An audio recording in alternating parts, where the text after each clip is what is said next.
Welcome to the Industry Insider, brought to you by PromoCorner. Each week, promotional product professionals Meg Erber, Jeff Franklin, and Stephen McFadden, along with special guests, will discuss industry news, trends, and events with a focus on educating the promotional products industry. The Industry Insider, the nerdy news you need to know.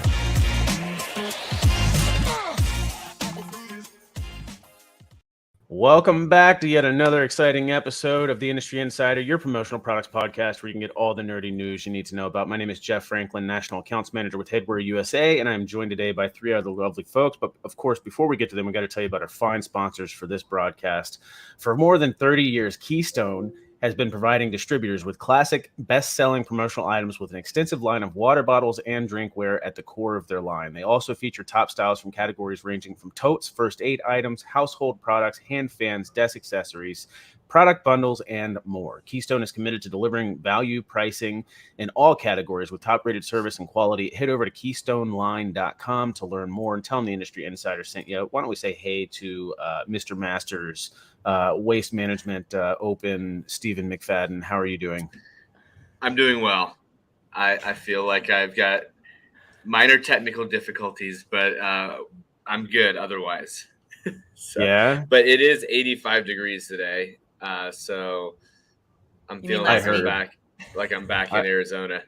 I heard. I'm here in South Central Pennsylvania, and it's raining and gloomy and probably cold. So I'm a little bit jealous right now. A little bit jealous. It's pretty nice. I put the shorts on. I'm like, you know what? If it's going to be over 65 as the low or 60 as the low, I'm going shorts all the way. Meg Erber, you're in my neck of the woods, and I see you're sporting the hoodie. So yeah, it's freezing. It is cold. It is rainy. I went to the ISS show. As you can see, this is a pre-recorded episode, but I went to the ISS show yesterday as an attendee. I walked the show, super small, still in the convention center, Atlantic City, but it was really neat. I'll say that we've talked about on-demand printing versus traditional like decorating screen printing, and I was blown away by all of the new on-demand printing companies that were popping up and all of the new heat transfer places. Like I saw this really cool one it was Ninja Transfers and DTF, and they print them out in 24 hours. It was pretty neat stuff out there. So I'm glad I went. I really think we need to come up with another acronym for that. Yeah. I don't like it either. Nope. Yeah. It's here to stay, Jeff. Yeah. Fair enough. We are joined by a special guest today, Elliot Goldman. How are you doing today, sir? Killing it, baby.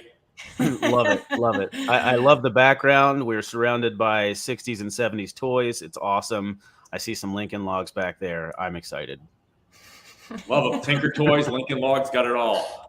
All right, Elliot. So we're going to talk today about, basically, selling bags. So we've had a couple of these episodes now where we've talked about different categories in our industry and really why you might want to focus on selling those particular product categories. And you're here to talk to us today about bags and maybe a little bit of politics and how that affects China and all that good stuff. So we're really going to dive into the woods a little bit today. But before we do, it is customary for us to give our special guests a good 3 to 4 minutes to introduce themselves and maybe how you got started in the promotional products industry.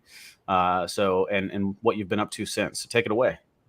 Yeah, great. Yeah, so I currently work at Liberty Bags, and just to give you, I had a really circuitous, crazy route into the industry. My first job I worked in the White House, Office of Staff Secretary, Vice President of the United States.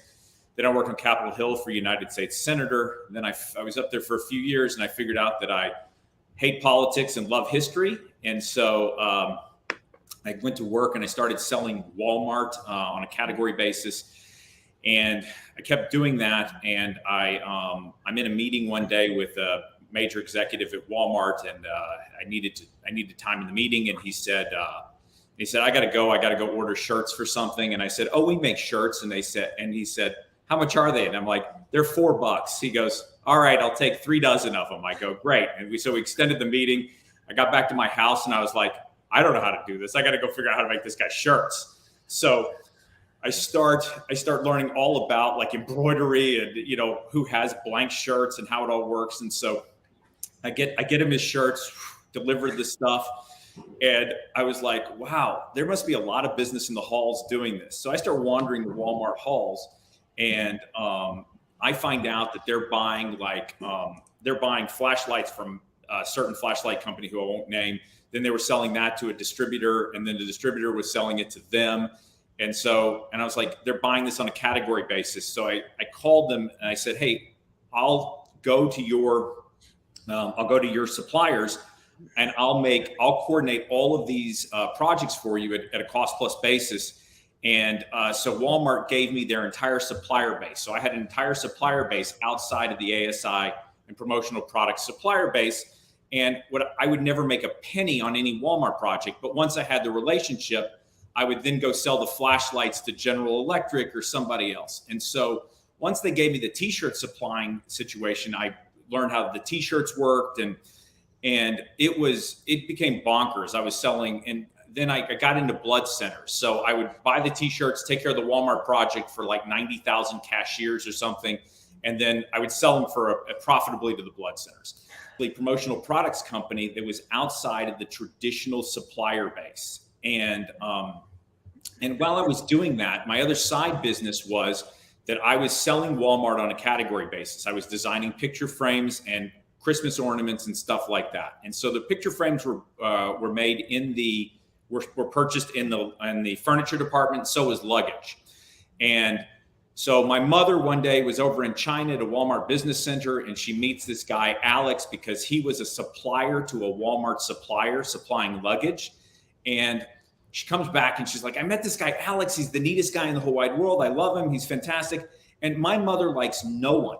So she doesn't even like me. So I was like, I have got to meet this guy. I know I'm getting close to my 4 minutes. Yeah. So I fly out. I'm like, I call him up. I go, I got to fly out. I want to meet you. He goes, okay, great. So I fly out to LA. I'm like, my mom likes you. We've got to do business together. What do you make? And so he made bags.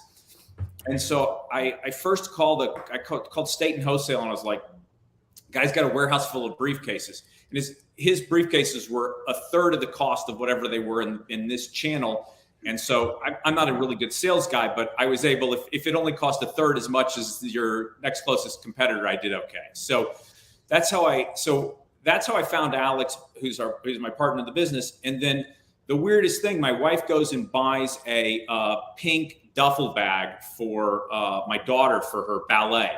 And she comes home and she tells me how much she spent on it. I'm like, you did what? I'm like, I couldn't believe it. And now that I know, welcome to the industry. That's how you know you're in the industry, when you yell at your spouses and children for bringing home promotional products when you know how much it costs. That's right. I'm like, now that I know what this costs, I'm like, I got mad for 15 minutes, and then I'm like, wow, the difference between here and here is big. So I call Alex and I'm like, all right, I got this crazy idea. I go, all of the inexpensive duffel bags in China are made in black, and all of the colored ones are made in short batches. I said, why don't we dominate the top 26 colors of duffel bags into the US? And he goes, sounds like a great idea. So then we have this nutty idea. We were the first people to post real-time online inventories, because back in the day, caveman days, you would never sell a brown duffel bag because they'd only have 6 in stock. And so you wouldn't be sure of the inventory. So us posting the inventories, I know this sounds nuts today because it's like the core of the business. Standard, right? But yeah, it's standard stuff. But this was revolutionary. So then I'm over my time limit. Is it still okay? Can I do a little more? All right. So then we're like, we've got to do, how do we make this efficient? And back in the day, you would make it efficient by using post-industrial recycled materials. And so if you could get your raw materials costs down by using the scrap, then that's what we did. And so we were the first people to come in with recycled post-industrial or recycled materials basically in our bags. And now it's like a thing and everyone loves it and all of that stuff. But it was really done from an economics standpoint to begin with back in the day. And so we were the first people with real-time online inventories and the first people bringing in the recycled 600D. And so that's how I got in the business. And now I'm just doing it. How long have you been a partner with SNS? I think about 15 years now. Wow, and so, yeah, they're fantastic. And I love working with all our partners. SNS has you guys have an amazing culture. You have an amazing sales team and it's fun. And And there's a value add. If I bring something to the table or I create something, you guys get excited about it too and are willing to go out and share it with your customer base. And so we're thrilled to work with you guys. Well, I think that kind of segues into the topic a little bit. You were really excited about selling bags, and I'm a passionate person. So people are like, well, I want whatever you're selling because I want that passion. I want that excitement. Why would you say it's important to lead the sales charge with bags? Why are bags number one? I mean, we know like how much things cost and how much you see them in retail and the big difference, but how can we kind of extend that excitement, extend that education to the distributors that want to sell these products? And why should we start with bags?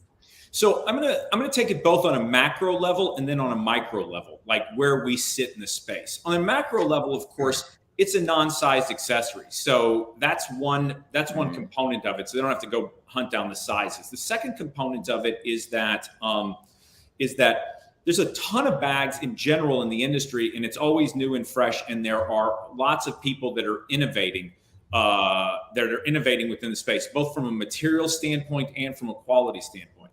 The second thing is that the other additional component is that it is probably one of the stickiest, if not the stickiest items you can do.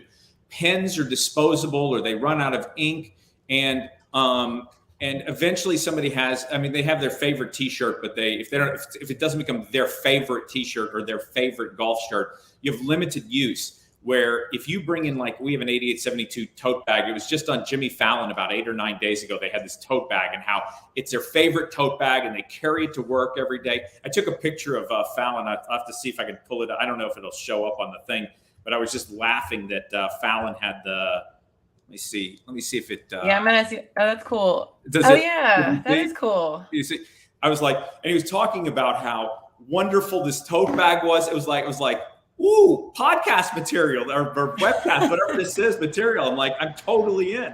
So there's an incredible stickiness factor with, although bags are personal in some way, if you can hit it right, there's a stickiness factor. So on the macro level, that's where it is.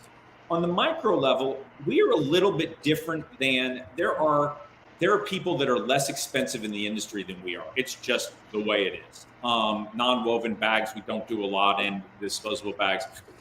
But ours, from a quality standpoint, they stay and they last. And so people want the bags. And so there's the big wide wedge of the marketplace is that the least expensive give away 10,000 bags for a walkathon or something like that. But for what we do on the stickiness side in the short run, nice quality product, it's really, really, really effective.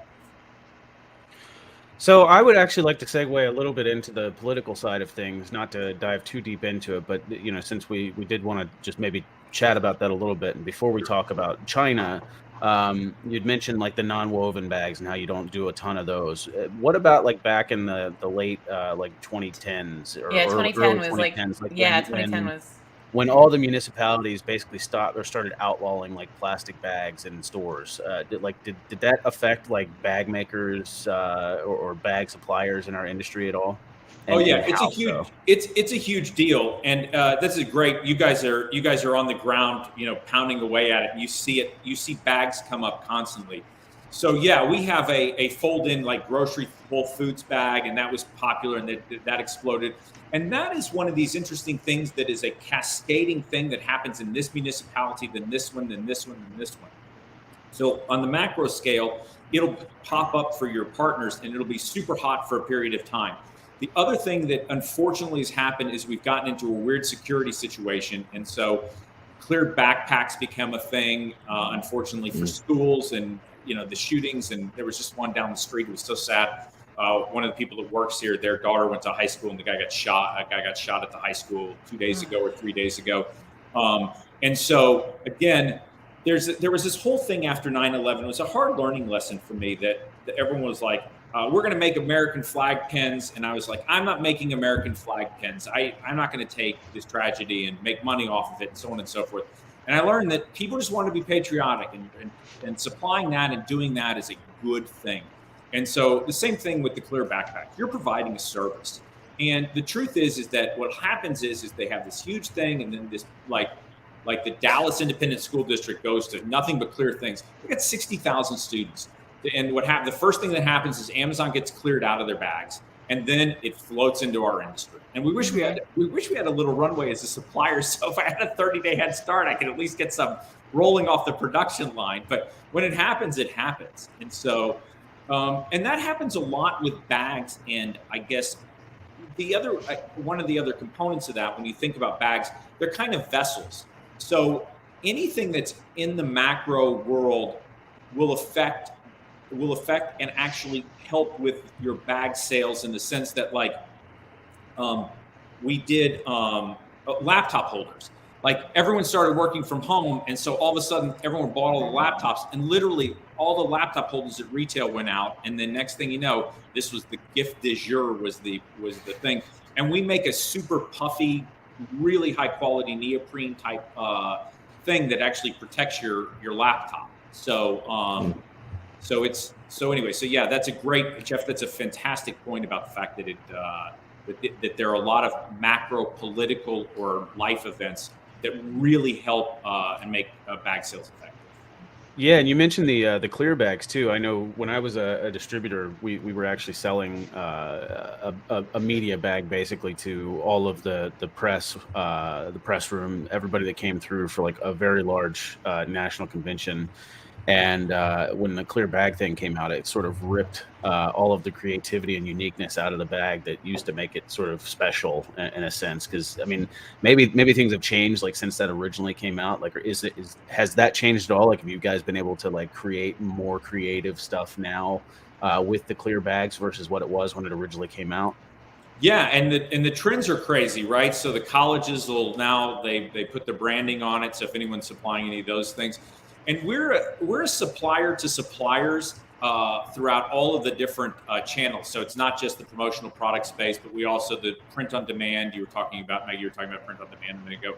We're actually supplying those people as well, the biggest names in that industry. And so the latest thing that we've got coming out in about 60 days, which we're excited about, is fanny packs. It was the funniest thing. You know, I said, I got in the business and I said, I'm going to be able to earn a living without doing a fanny pack. I said, nope. I'm never going to do it. And it was an S&S salesperson who I love said, can you make me a fanny pack? And I said, all right, I'm throwing all my morals and standards out the window. I'm making a fanny pack. And so I made a fanny pack. And so there are fanny packs in the industry. There are fanny packs out at retail that are amazing looking. And there are fanny packs in the industry that are designed for price that are not so great. So, and I think in about 90 days, we've already got the prototype. It's fantastic. It's already been approved. We've got the photography. It is a super cool, 100% clear fanny pack with an additional front zipper pocket on it. And so perfect for concerts, perfect for any type of like festival, cruise, anything. I don't know if I would wear it to like be cool, but I would wear it to like, they wear it like crossbody.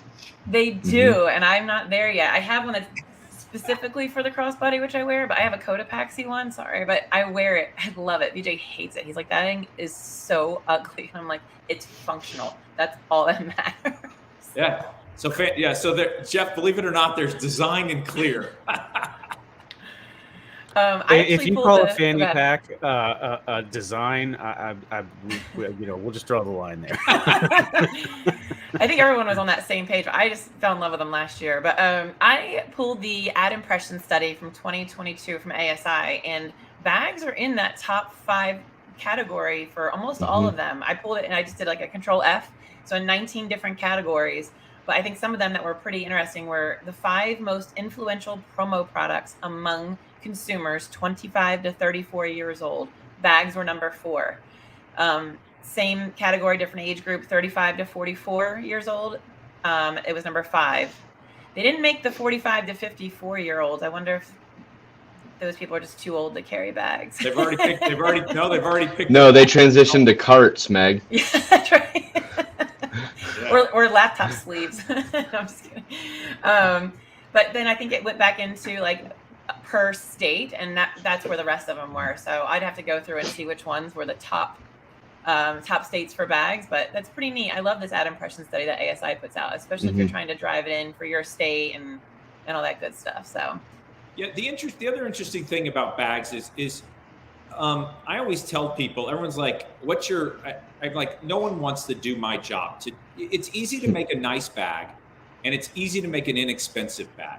It is very difficult to make an inexpensive nice bag, and so yeah.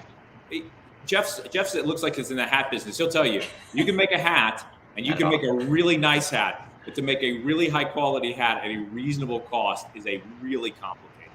Well, Elliot, that's the triangle, right? Yeah. It really just depends on who you're comparing it to.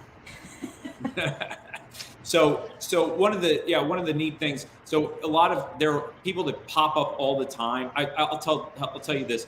I'm not the only one that's been in the bag business since birth, or forever and ever and ever. But the people that have been in the business for a long time, I would recommend you look to those people, because there are 100 problems that people don't understand about bags. I looked at one company, and they had constructed a bag, and I was like, these bags they're like a ticking time bomb. There's gonna be a dye migration problem in the way they constructed them, and this, that, and the other.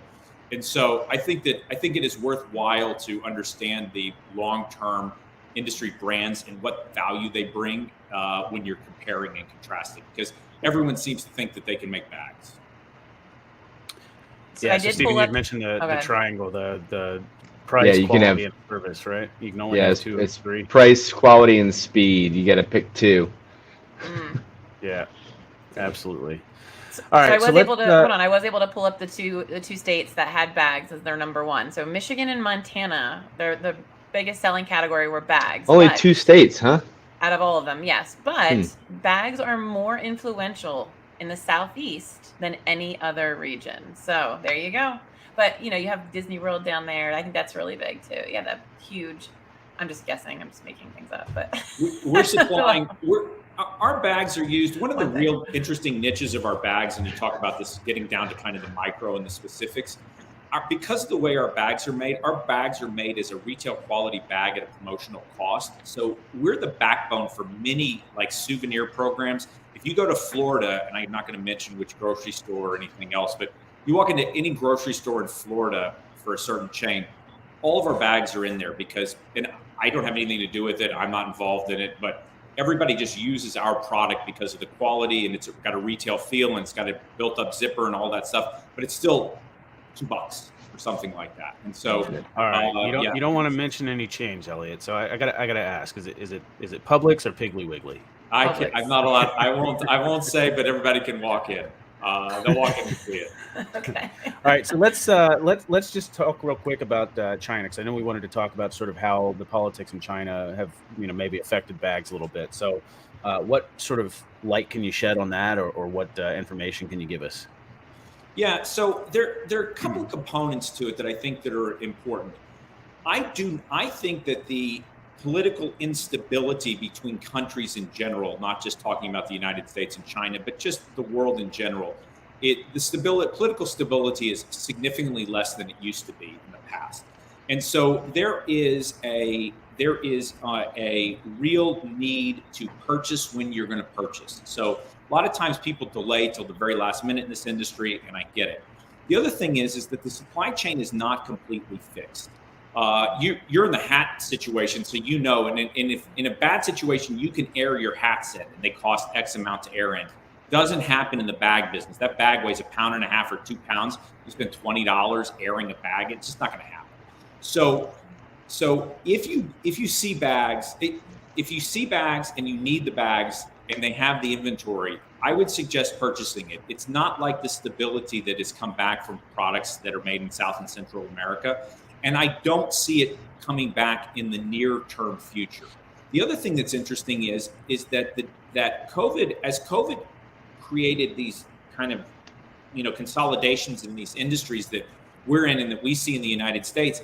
It also decimated production facilities in China, dye houses and things like that where the government, not the government, but people, just macro shifts based upon what's happened in the marketplace. And so there are less manufacturers, there is less stability in the chain, and there's less ability to deliver product. So again, you're going to see longer lead times. And if you used to do a project overseas, I still today would highly recommend that you guys, the viewer, consider doing it domestically, because really getting something in for an event with a true date, you could have we've had anywhere from up to 4 to 5 months in container challenges, even over the last month or two, in the sense that they just book it, or it gets misbooked, or they miss a stop and then it gets set in a port and some, as it's coming over. It's a real challenge still today. The prices of containers. Oh, sorry. Not the liability. Yeah, I was going to ask you about that too. How do you forecast when you know that these issues, when you know that there's these supply chains issues, and we're seeing a lot of movement. We had Michelle Bell on pretty recently, and she kind of talked about this a little bit, and how we're seeing a lot of businesses try to move. I'm thinking of the word. Fill in when you guys know it, because I'm sure I'm just brain farting. They're moving their operations from China to Vietnam, right? Jeff, I'm like, why am I having such a brain fart about this conversation? I had it, and then it just... No, I mean, what you're saying is accurate enough. I mean, you're describing what you're talking about. So, and I think it was a really good segue actually to ask me, because I know in the coming weeks we're going to talk about forecasting from the stockist perspective. And again, I think it really comes down to the product that you're stocking, because Elliot, like you'd mentioned, like for hats, it's light and they're compact, and so you can air those in very, very quickly. I mean, I'm delivering caps in 2 to 3 weeks from the factory. And Elliot, from what you're saying, is that bags, you would never even dream of doing that. So it's like all of that plays into it. So to Meg's question, like how, for somebody that can't do that, you obviously have to stock higher volumes and things like that. So how do you forecast from that perspective? Well, this is back to if you see the bags that you want, you should buy them. Components of it is that it is very, very difficult. There are two interesting things. One, Meg, you talked about the different offshoring of into different countries. So 5 years ago, or 6, 7 years ago, I would say we were 100% China. Today we're India, Pakistan, China, and Vietnam. That being said, you cannot move. Some industries you can move. You cannot move the bag industry, the poly piece of the bag industry, out of China. It doesn't. I mean, the raw materials flow. They're just not set up. It's not like, oh, well, just move it to Kuala Lumpur. It doesn't work that way. People say, well, why can't you do it? Or I'm not doing business with this person or that person. It doesn't work that way. There's certain things that certain countries are good at or have dedicated resources to, and no one's catching up to them. I mean, microchips you got to go to Taiwan for microchips. They're not moving anywhere. You can't build plants instantaneously. It just doesn't work that way. So again, back to that piece of this is the supply chain for these products, and this is where it comes from. You also have to think about the raw materials flow. The raw materials flows are coming from these countries also, as you well know in the hat space. The other thing that you bring up, Jeff, which is a good point, is that the economy is rolling, in the sense that everyone thought there would be this gigantic implosion. And when I talk to people are off sometimes a little bit, but we've not seen this implosion. The challenge has been that they say you talk to everyone, they're like, well, we're optimistic. We're like, okay, great. I'll sell you at a discount. Go ahead and stock up on inventory. And they're like, well, we're going to hold on. So they're only optimistic to a certain extent until they have to commit for the piece. So what you're going to see is you're going to see a pullback in inventory from suppliers. I mean, in a not so insignificant way. My guess is 20 to 25%, again, making it challenging to get the product. So I don't see, so if you asked me with my crystal ball what's going to happen over the next 12 to 24 months, I do not see price. It used to be that people would purchase because there was this elevating price. So if you buy it now, you're 7% off better than if you bought it later. I think today the challenge of the supply chain is going to continue in these extremely heavy, extremely inexpensive products, no matter what they are, bags being the biggest, one of those product categories, and that they have to buy because people are going to have smaller inventories. So Elliot, just to kind of surmise that train of thought here, if we think that that's the direction that things will go, where they're under purchasing inventory, and given the fact that there could be delays, do you see us kind of falling into the same category as we did last year, where we're having trouble selling stuff just because now we don't have it. It's not because we don't have demand. It's because we missed the forecast or pieces just haven't arrived. Do you think that's kind of a crystal ball, kind of where we'll end up again, potentially? So I think it's a structure of moderation. In other words, I don't think it's as bad as it was. But just to give you an idea, I think I'm the largest supplier from a stocker of non-disposable imprintable bags in the United States. We used to be at 6.5 million units on the floor at all times, and today we're at 4. I think I checked yesterday, we're at 4.1 million units, which is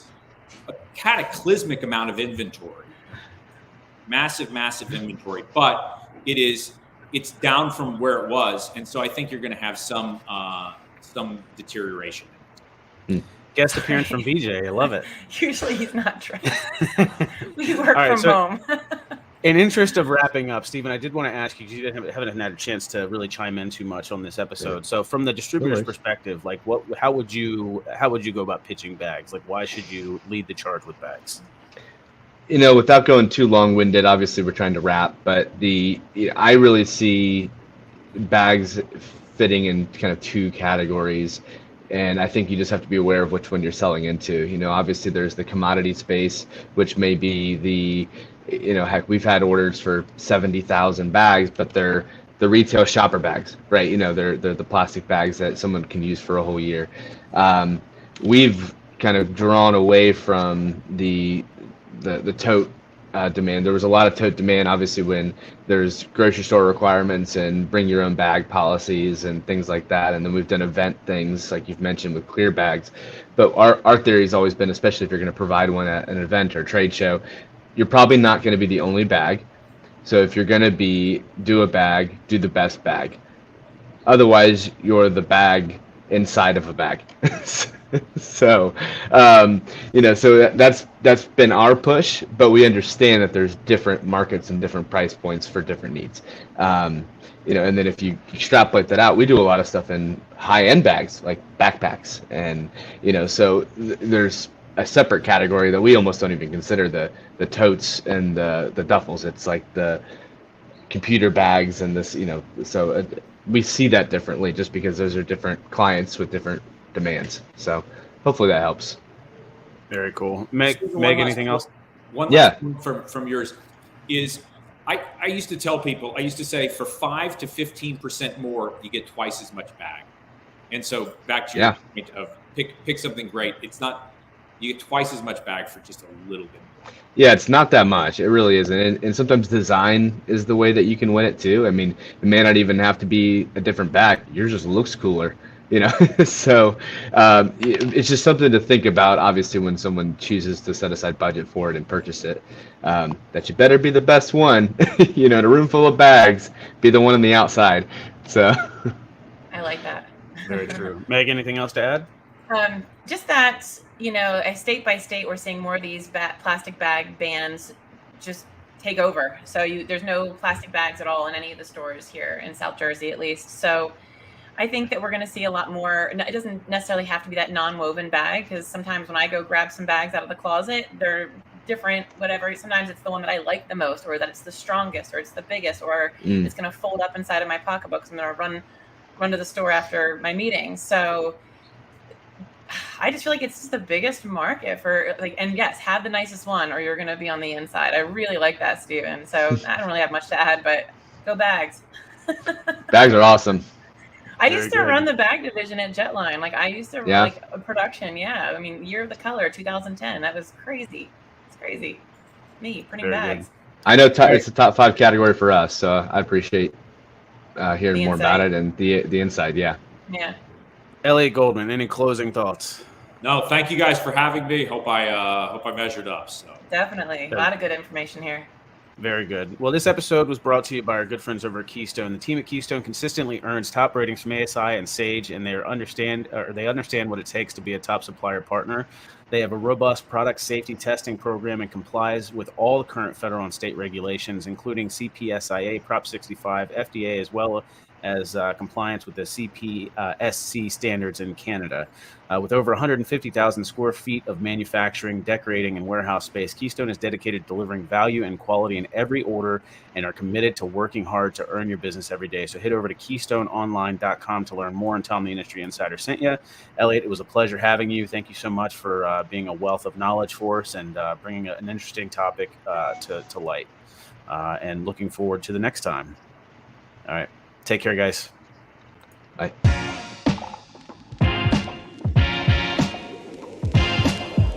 Thank you for listening to this week's episode of PromoCorner's Industry Insider. For more great content from industry thought leaders, including podcasts, blogs, and videos, visit PromoCorner.